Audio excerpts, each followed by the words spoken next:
Assalamualaikum warahmatullahi wabarakatuh. Perkenalkan, nama saya Rina Dina Fiandri dengan NIM 2023-230013. Jadi saya di sini ingin mempresentasikan hasil tugas ISA saya. Nah, di sini yang pertama ada tujuan. Nah, di sini saya meninjau log yang dikumpulkan selama eksploitasi sebuah kerentanan yang terdokumentasi untuk menentukan host dan file yang telah dikompromikan. Nah, di sini yang pertama ada bagian 1, meninjau alert di SQL. Yang kedua ada pivot ke website. Yang bagian terakhir ada pivot ke Kibana.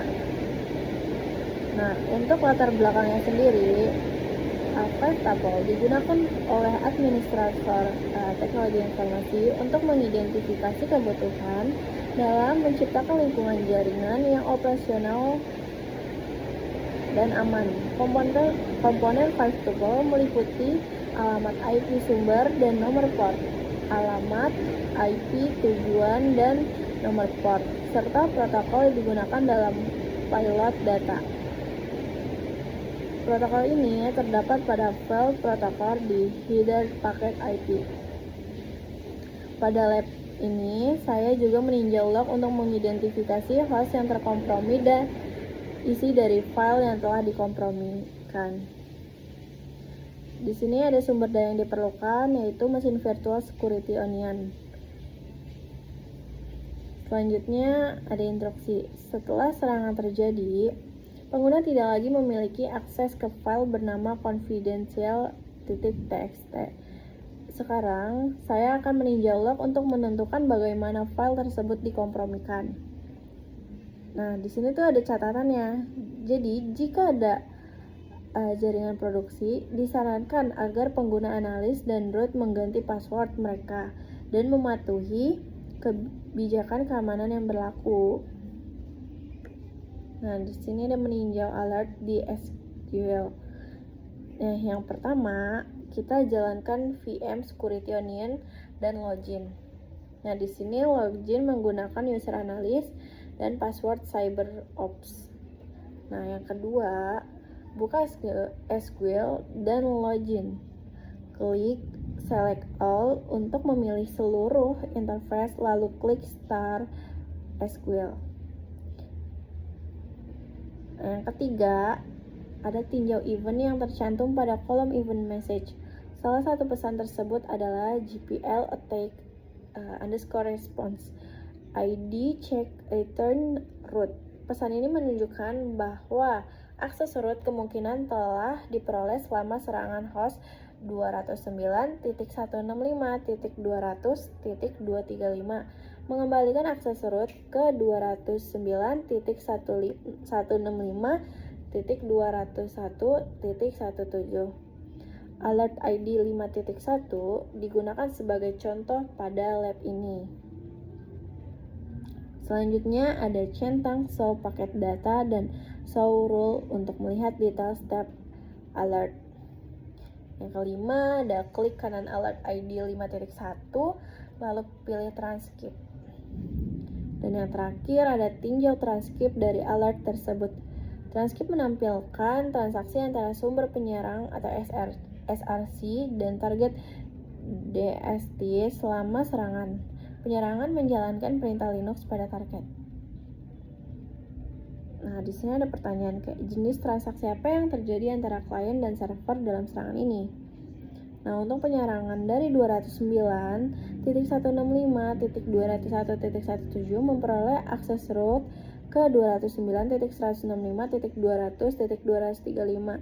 Penyerang kemudian menelusuri sistem file, menyalin file shadow, serta mengedit file _etc _shadow dan _etc password. Di sini ada pivot ke WireShark. Nah, yang pertama, pilih alert yang memberikan transkrip pada langkah sebelumnya. Klik kanan alert ID 5.1 lalu pilih WireShark. Jendela utama WireShark menampilkan 3 tampilan paket.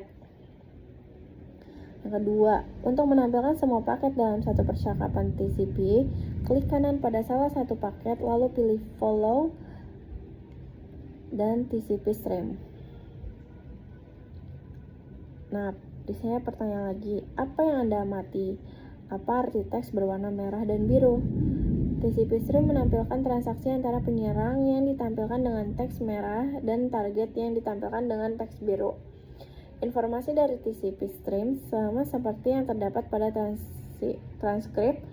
Nama host target adalah Metasploitable dengan alamat IP 209.165.200.235. Penyerang menjalankan perintah WAMI pada target.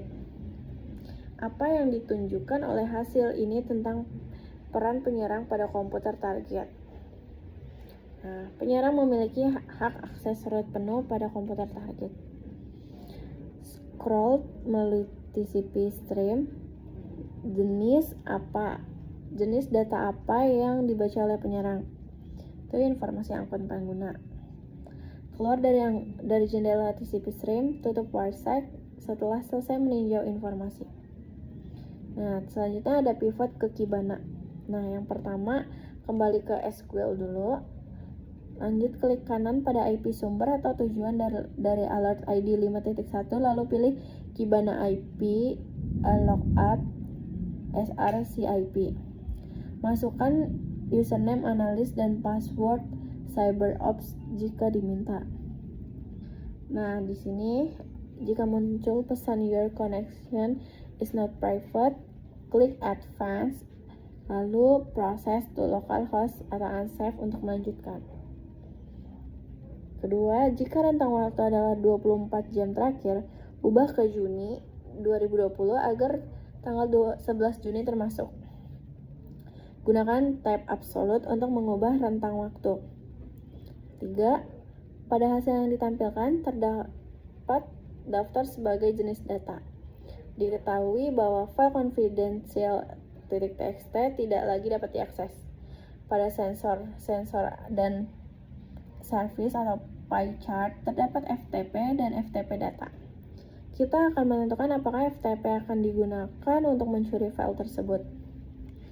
Yang keempat, ada filter broad_FTP dengan mengarahkan kursor ke area kosong di samping jumlah broad_FTP, lalu klik plus untuk memfilter hanya traffic FTP.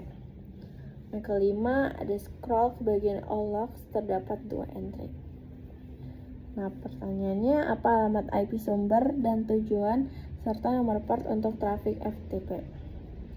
Sini ada alamat IP sumber dan port 192.168.0.11.252.776. Nah, alamat IP tujuan dan portnya 209.165.235.221.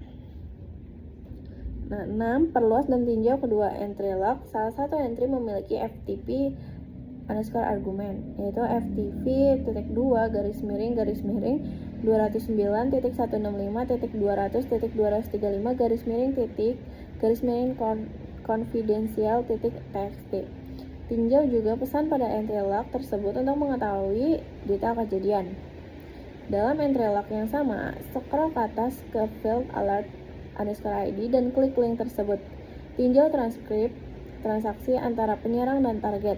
Jika diperlukan, kita bisa mengunduh file escape dan meninjau traffic menggunakan WarSec. Nah, pertanyaannya, apa kredensial pengguna untuk mengakses situs FTP? Nah, untuk username-nya sendiri di sini analis dan passwordnya ada CyberOps. Nah, sekarang kita telah memverifikasi bahwa penyerang menggunakan FTP untuk menyalin isi file confidential.txt dan kemudian menghapusnya dari target. Lalu, apa isi file tersebut? Ingat bahwa salah satu layanan yang tercantum dalam pie chart adalah FTP_data. Nah, yang pertama ada navigasi ke bagian atas dashboard. Pilih files di bawah heading zip hunting pada panel kiri. Ini memungkinkan Anda meninjau jenis file yang dicatat. Pertanyaannya, apa saja jenis file yang berbeda? Lihat bagaimana mime type. Jenis file adalah teks dan berbagai jenis file gambar pada contoh ini. scroll ke bagian file source. Apa sumber file tercantum? Yang tercantum ialah HTTP dan FTP. Yang kedua ada filter FTP underscore data. Dengan mengarahkan kursor ke area kosong di samping jumlah FTP underscore data, lalu klik plus. Nah, yang ketiga, scroll ke bawah untuk meninjau hasil yang telah difilter. Nah, untuk pertanyaannya, apa MIME type? Alamat IP, sumber dan tujuan yang terkait dengan transfer FTP data. Kapan transfer ini terjadi? Nah, file merupakan plain text yang ditransfer dari 192.168.0.11 ke 209.165.200.235. File ditransfer pada 11 Juni 2020 pukul 03.53. Yang keempat, ada file logs. Perluas entry yang terkait dengan FTP data. Klik link yang terkait dengan alert underscore ID. Pertanyaannya, apa isi teks dari file yang ditransfer menggunakan FTP? Di sini ada confidential document, do not share, this document contain information about the last security breach.